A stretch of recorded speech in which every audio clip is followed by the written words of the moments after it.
नमस्कार, मैं हूं आलोक और आप देख रहे हैं सत्य हिंदी का न्यूज बुलेटिन।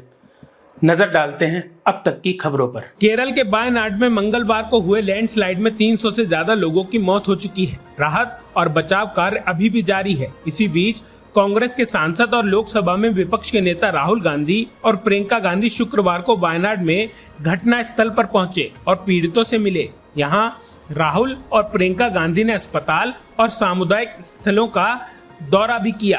राहुल गांधी ने इस दौरान वादा किया कि कांग्रेस यहां 100 से अधिक मकान बनाकर देगी। उन्होंने कहा, मैं पहले भी कह चुका हूं कि ये बहुत भयानक त्रासदी है। हम कैंप और अस्पताल गए और स्थिति का जायजा लिया। हमने जिला प्रशासन के साथ एक बैठक भी की है। उन्होंने बताया कि कितने जान माल का नुकसान हुआ है, कितने घर बहे हैं। हम वादा करते हैं कि कांग्रेस यहां करीब 100 घर बनाकर देगी। कांग्रेस के पूर्व नेता आचार्य प्रमोद कृष्णम ने विपक्ष के नेता और कांग्रेस सांसद राहुल गांधी पर निशाना साधा। न्यूज एजेंसी IANS के मुताबिक राहुल गांधी ने ईडी को लेकर किए गए ट्वीट पर प्रतिक्रिया देते हुए आचार्य प्रमोद कृष्णम ने कहा, राहुल गांधी एक बड़ी 100 साल पुरानी पार्टी के प्रमुख नेता हैं। उन्हें ईडी से इतना डरना नहीं चाहिए। उन्हें अरविंद केजरीवाल से प्रेरणा लेनी चाहिए। आचार्य प्रमोद कृष्णन ने आगे कहा कि उन्हें अरविंद केजरीवाल से ये प्रेरणा लेनी चाहिए कि कितनी बीमारी की हालत में भी केजरीवाल तिहाड़ जेल में डटकर अपने कर्तव्य का निर्वहन कर रहे हैं। उत्तर प्रदेश विधानसभा से पारित होने के बाद विधान परिषद में नजूल संपत्ति बिल लटक गया है। संसदीय कार्य मंत्री सुरेश खन्ना ने बुधवार को नजूल संपत्ति विधेयक को बुधवार को विधानसभा में रखा, जो हंगामे के बीच विधानसभा से पारित हो गया। इसके बाद जब विधेयक को विधान परिषद में पेश किया गया, लेकिन एक रणनीति के तहत विधान परिषद में अटका दिया गया। बताया जा रहा है कि विधेयक से नाराज कई विधायकों ने बीजेपी प्रदेश अध्यक्ष भूपेंद्र चौधरी से मुलाकात की और इसे बीजेपी को नुकसान होने की आशंका जाहिर की। डिप्टी सीएम केशव प्रसाद मौर्य भी इस बात से सहमत दिखे। बीजेपी विधायक हर्षवर्धन वाजपेयी और पूर्व मंत्री सिद्धार्थ नाथ सिंह ने भी इस पर आपत्ति जताई है।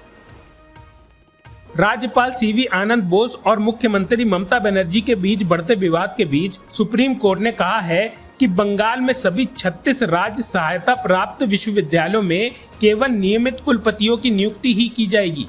जस्टिस सूर्यकांत और KV विश्वनाथ की पीठ ने कहा, यह स्पष्ट किया जाता है कि सभी 36 राज्य सहायता प्राप्त विश्वविद्यालयों में नियमित कुलपतियों की नियुक्ति होगी। अदालत ने जस्टिस ललित की अध्यक्षता वाले पैनल को कुलपतियों के पद पर नियुक्ति के लिए योग्य उम्मीदवार की सूची बनाने के लिए व्यापक अधिकार दिए हैं।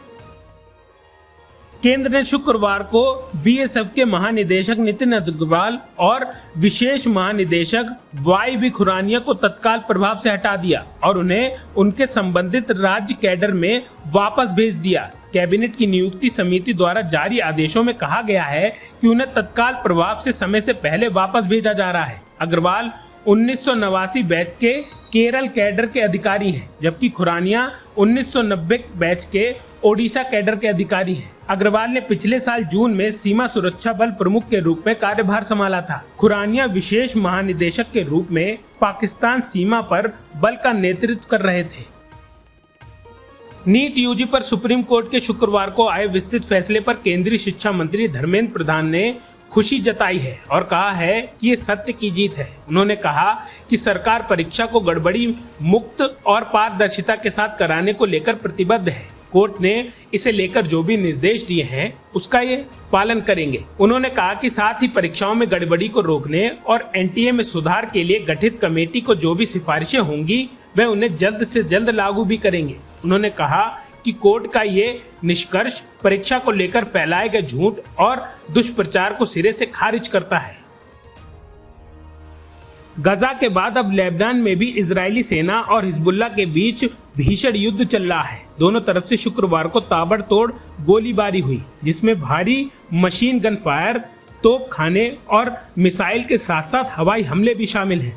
लेबनान के सैन्य सूत्रों ने बताया कि गोलीबारी में अभी तक किसी के हताहत होने की खबर नहीं है। इजराइल ने ड्रोन और युद्धमक विमानों से दक्षिणी लेबनान के 7 कस्बों और गांवों पर 9 हमले किए। साथ ही पूर्वी लेबनान सीरियाई सीमा पर हरमेल, अलकसर और मात्राबा क्रॉसिंग पर भी 3 हमले किए हैं। बुधवार रात्रि को हुए अधिक बारिश से केदारनाथ पैदल मार्ग 13 स्थानों पर बुरी तरह ध्वस्त हो गया है। पैदल मार्ग पर आवाजाही सुचारू करने के लिए 1 सप्ताह से अधिक समय लग सकता है। अधिक बारिश से 16 किलोमीटर लंबी केदारनाथ पैदल मार्ग 13 स्थानों पर बुरी तरह क्षतिग्रस्त हो गया है, जिससे पैदल मार्ग पर आवाजाही पूरी तरह बंद हो गई है। हालांकि पैदल मार्ग को ठीक करने के लिए मजदूर जुट गए हैं, लेकिन जिस तरह से मार्ग क्षतिग्रस्त हुआ है उससे मार्ग का फिलहाल खुलना संभव नहीं लग रहा है। बता दें कि गौरीकुंड से रामबाड़ा के बीच पैदल मार्ग को सबसे अधिक नुकसान पहुंचा है।